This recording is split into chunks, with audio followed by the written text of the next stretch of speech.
Hello today, y'all. I am live. When you have travel on your mind, sometimes you have serious questions. And today I have serious answers. It's your girl Tamara Travels from the Travel Love Agency, and welcome back to my show. I'm a couples travel expert who loves sharing tips, tricks, and trends in couples travel. Let's get into this video, you guys. And if you have any travel questions, serious travel questions, drop them in the comments section and we will get you an answer. Okay, first up, I am going to find some of the questions. We did this question and answer session just the other day. If you didn't see my previous question and answer session, you need to check that out. It was a showstopper.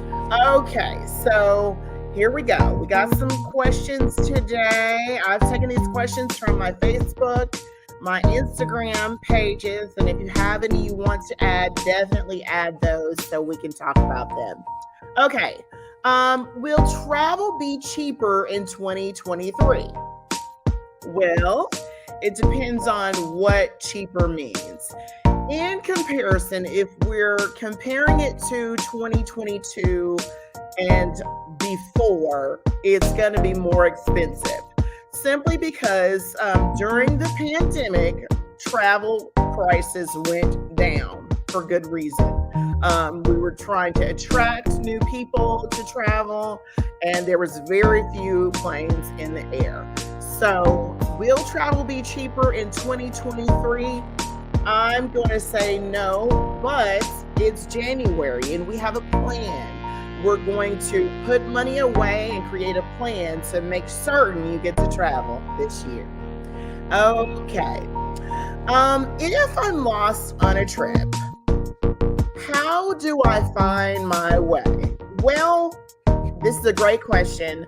I'm going to simplify it because I don't know exactly what you're referring to, but if you were lost and you were walking through a city, one thing I have done in the past is I found someone that was walking a pet or young child because I found that they normally know their way around.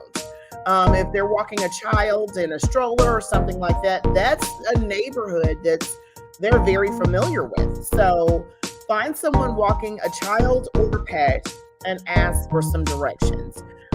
We are very lucky in this day and age as well to have these amazing pieces of technology right in our hand. Apple, I know, on the iPhones have a walk assist. It's a GPS for walking. Use that as well. But if you need a person, find someone with a dog or a child. Okay, next question. How do I remove sand from my skin? Okay, so I think I understand this question. It's how do you remove wet sand from your body? This is a great, correct question. I do have a personal tip on this. I'm a beach bum, beach baby. So baby powder works very well. I even get the small containers. I take them in my beach bag or in my purse. Sprinkle that on your skin and wipe that away, and that does remove sand from your skin. Okay, we're going to my computer for the next question. Okay. What are my rights when my flight is delayed or canceled? This is a wonderful question, simply because we're in this day and age where we're hearing a lot about this. Some of the carriers, the airline carriers have been having some issues. We're not going to name who. We're going to leave them alone this week. And then even the FAA has had a few issues with getting flights in and out on time. So what are your rights when your flight is delayed or canceled? Every airline is going to have its own policy that's going to vary, but most kind of state that if there's a delay or cancellation and it's within the airline's control, so there's something that they done specifically, passengers are entitled to be able to rebook on the next available flight. Okay. possibly transfer to another carrier if there is no available flight. Um, or you may receive a refund for the unused portion of your trip. You have to check with the carrier themselves.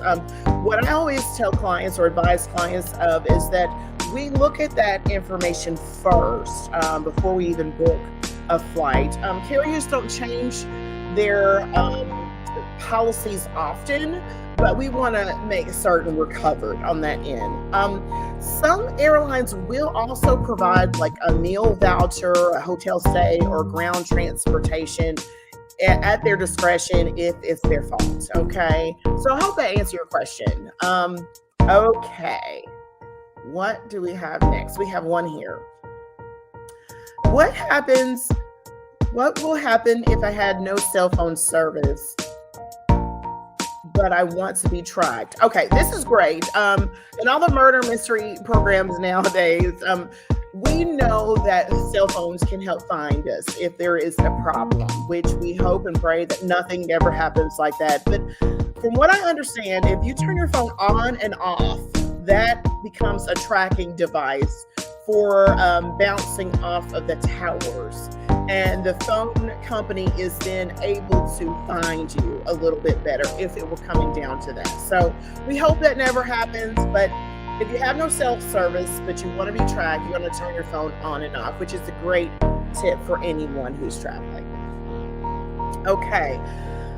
If I have an issue with an airline and they have a 1-800 number, how do I reach them? Okay, so if you have a travel agent, that's when you contact your travel agent, especially if you're on the trip, in the trip, or at the airport itself, okay?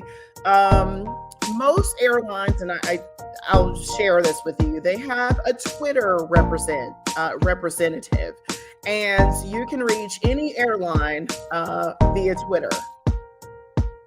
Sorry, airlines. Okay, if there's a problem and it means you're stranded or something else, you're highly inconvenienced and you're unable to reach someone on the general customer service line or the email line that they may provide, reach Twitter. Don't you love social media, y'all? Okay. Okay. Will travel be normal in 2023? Goes back to the question of when it will be if it will be cheaper. Travel being normal is really going to depend on what is normal. We do have a new normal, and the new normal looks a little different than the old, and that's absolutely fine, you guys. It's probably not going to change, which is a good thing for us all. We all need to be healthier and safer when we travel. So the travel will not be old normal, will be a new normal. The new normal is going to kind of look like this. Protocols are going to be in place to keep us healthy and safe. There may be questions that they may need to be answered regarding your health and wellness, and this is totally fine. Anything that allows me to travel, I'm getting with, and I'm going to make certain that's easy for me to travel. So new normals. If we accept this as our truth, we are in a better position for going forward. Don't compare travel today to travel yesteryear. It's not the same, and more than likely will never be the same. Okay, great question. I want an upgrade on flight, room, or seating. Okay. How do you get an upgrade, you ask? You ask those in charge. If it's a flight, you're going to ask the desk personnel before you make that check-in, okay? Ask them before they call the announcements to line up. I know this personally because I've had to do it when the person I was traveling with was not seated beside me. You can ask. It's a very easy thing to do. If they say no, they say no. But how will you ever know if you never ask?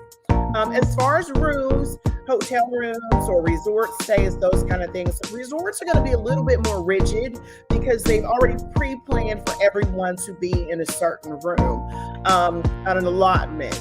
As far as a hotel, they may have a little bit more wiggle room and flex space, so definitely ask. Okay, great question. Okay. In an emergency situation, how do I reach authorities when I'm abroad? Great question. Great question. Okay, so for United States, 911 is a number we would call for an emergency situation in the United States. If you're in another country outside the United States, you want to call 112 in an emergency situation. That's 112. Okay. You can even call that number if you don't have a SIM card for the country. Okay. So that will get you in contact with the emergency personnel. 112, not 911. All righty. Next question. How do I get travel deals 2023? How do I get 2023 travel deals? Well, you can go on my website. You can sign up for my newsletter. My newsletter gives travel deals twice a week. If you're just looking for travel deals out in cyber world, it's going to be a little bit more of a challenge because everything you see is going to look like a deal. If you have a certain vendor or company that you want to use specifically for your travel, I say definitely sign up for their newsletter. It's the best way. They're going to email you deals and steals and incentives and sales and those kind of things. I do have a top tip. I never really share this, but the best day of the year to travel to most locations is September the 11th. Don't question me. Just check it out for yourself. If too many people do that, they may change that. So September 11th is normally the best day to travel as far as cost of travel. Okay. Travel deals. Okay. Next question. Where do I get free Wi-Fi? A wonderful question. I always think of places: Starbucks, McDonald's, a Target, a Lowe's, a Best Buy. Major chain stores normally have free Wi-Fi, especially in an emergency situation. You want to get in there, use your phone for what you needed to use it for, your computer or your tablet. Those are places you can find free Wi-Fi. Great question. Okay. Next question. I'm unhappy with my seat on the plane. What can I do? This has happened to me as well. Some seats are just not adequate. I totally understand. Generally speaking, the best bet is to approach the flight attendant discreetly and ask if there's any available seats that you could possibly move to. And if you cannot, just pray. Okay. How do I score an upgrade? Again, joining loyalty programs is the best way, or just asking for an upgrade. Okay. Are there any free travel opportunities in 2023? You guys, I really don't know. If you're a travel agent, very possible. If you're not, I would just say if you see any contests, you make a Google travel contest for free travel, something like that. There are always, there's a marketing space and advertising space for free travel. I just personally not being able to give that out. I don't really know. That is a great thing to Google. Okay. And if you learn something, let me know. Again, if y'all have any questions, drop them in the comment section and I'll get right to them. Okay, next question. Global entry or TSA pre-check. I have discussed this before in another video. I'm going to go with global entry.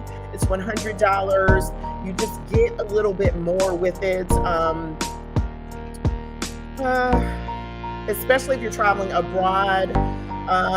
There's a fast pass option. So my vote is global entry. Okay. All right. Next question. Car rentals.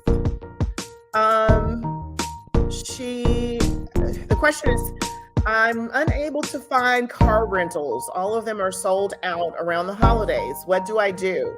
One very great thing to do. One thing to note, let me back up, that some car rental companies during the pandemic sold off their fleet with the hopes that the pandemic possibly wouldn't last as long as they were going to be able to rebuy.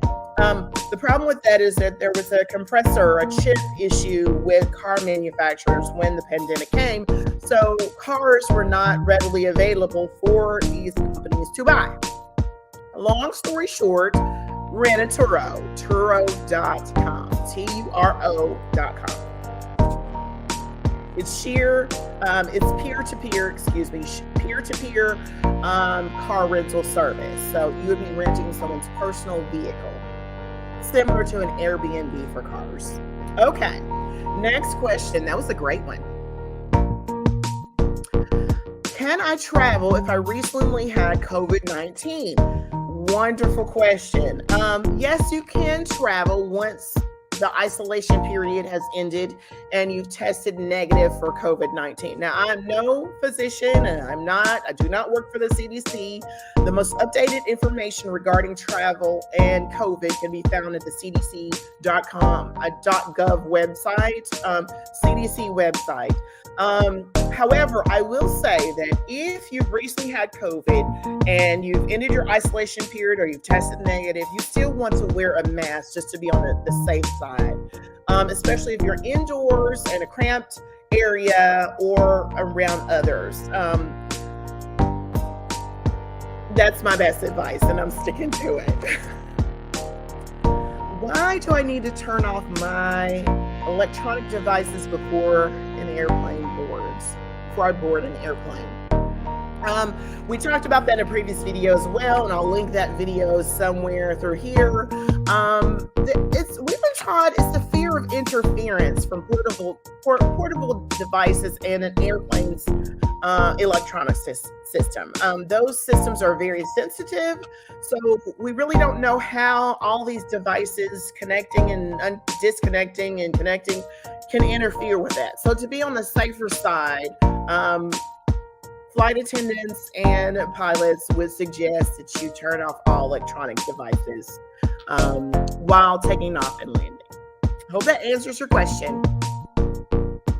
And if there's any flight attendants or pilots or anyone that works for the airline, the FAA, or anyone that would like to comment on that, please do so in the comment section. We'd love to read that. Do you need travel insurance? Y'all. Do you need car insurance? Do you need health insurance? You need insurance. It's all about the risk. I say that travel is a luxury. That you need to insure your luxury. If you have money to burn and to waste, if something were to happen, there's a hiccup with your trip, there's something that happens at the location of where your destination is, and you're okay with losing your money, fine. But if you're not okay with that, yes, you need travel insurance. I'm a professional travel agent, so I must tell you that. Yes. What should I do if I test positive during my vacation? I'm assuming you're referring to COVID-19. If you test positive during your trip, you want to follow all medical recommendations. I'm not a doctor. I'm not the CDC. I'm not a nurse. Recommended is always isolation. Remember that requirements and recommendations may be different in other countries. If you're abroad, you have to check with that area. But no travel until you test negative. No travel.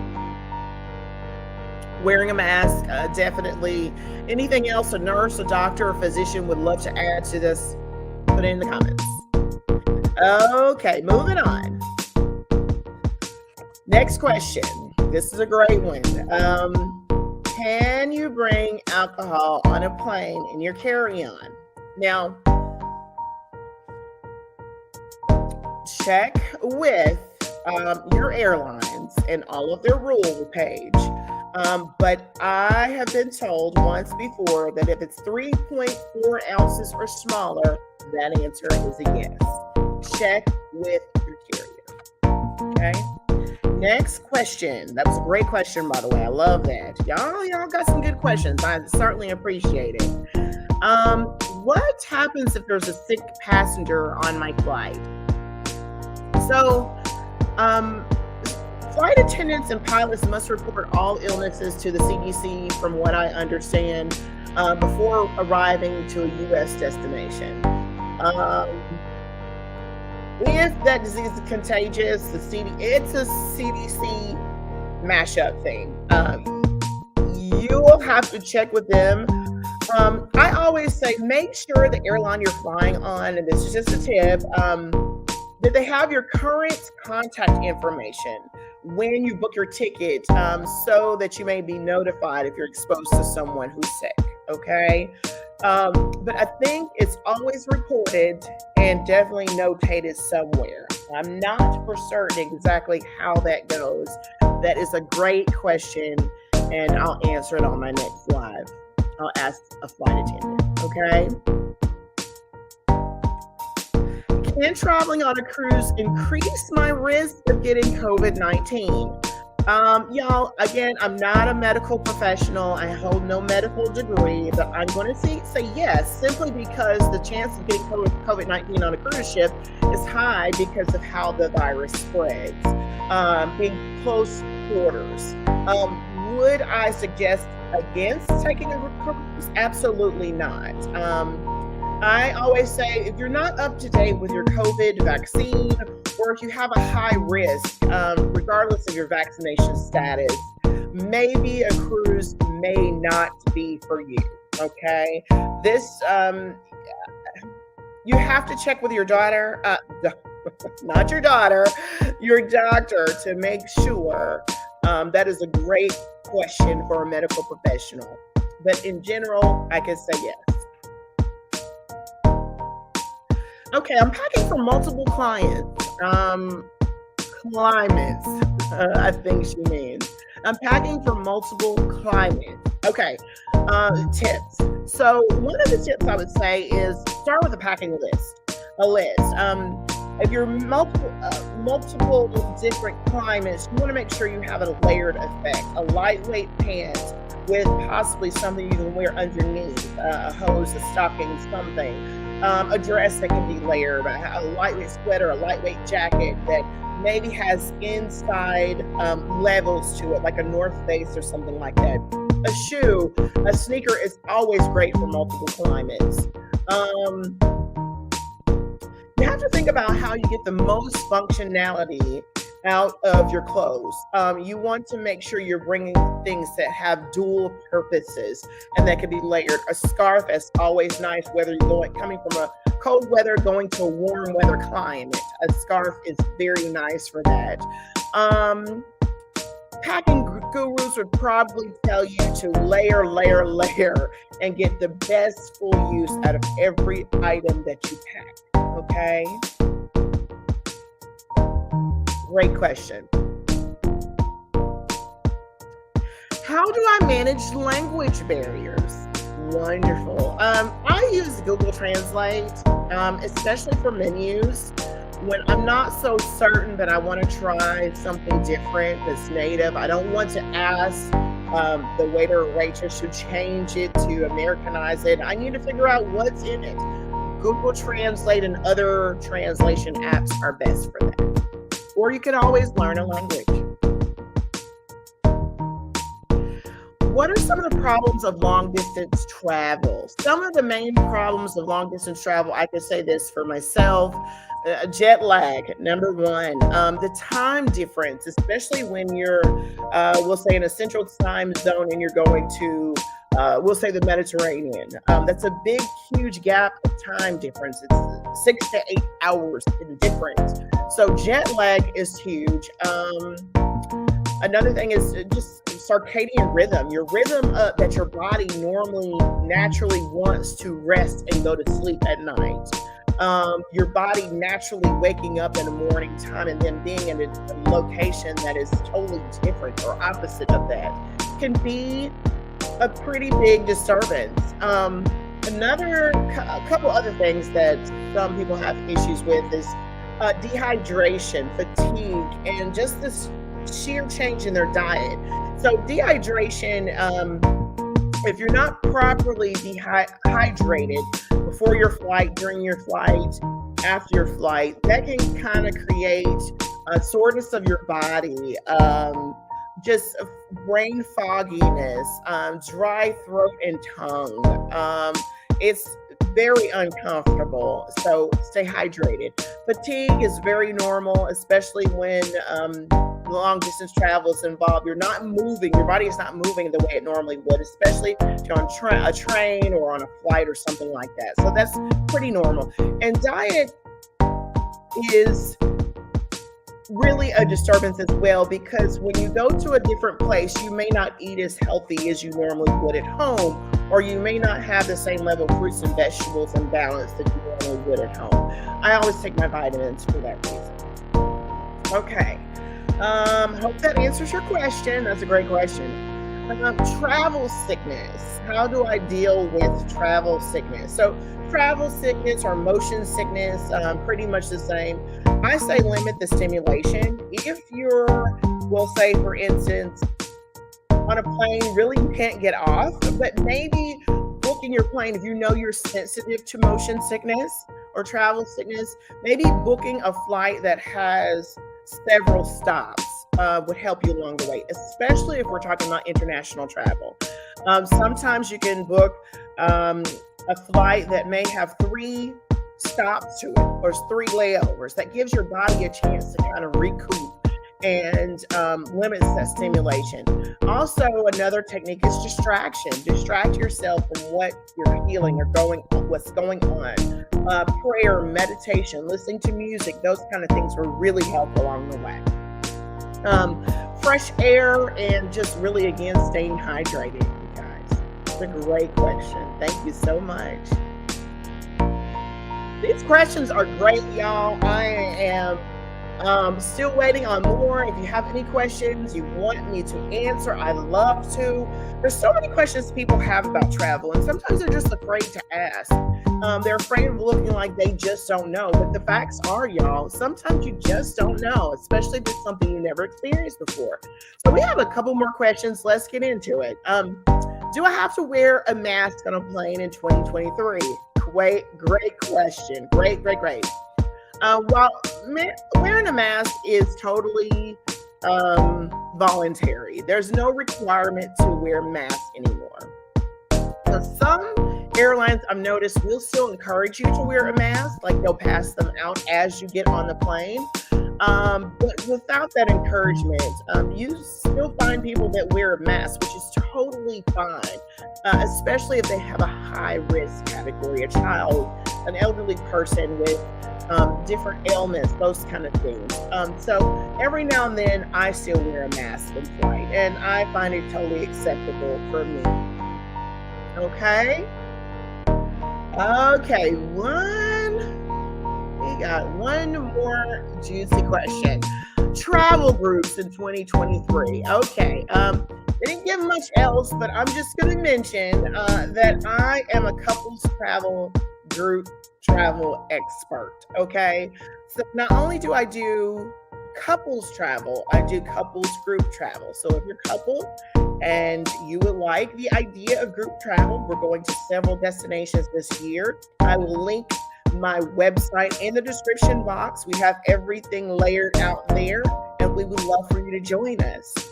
This has been Question and Answers, Ask the Expert, the Tough Travel Q&As live.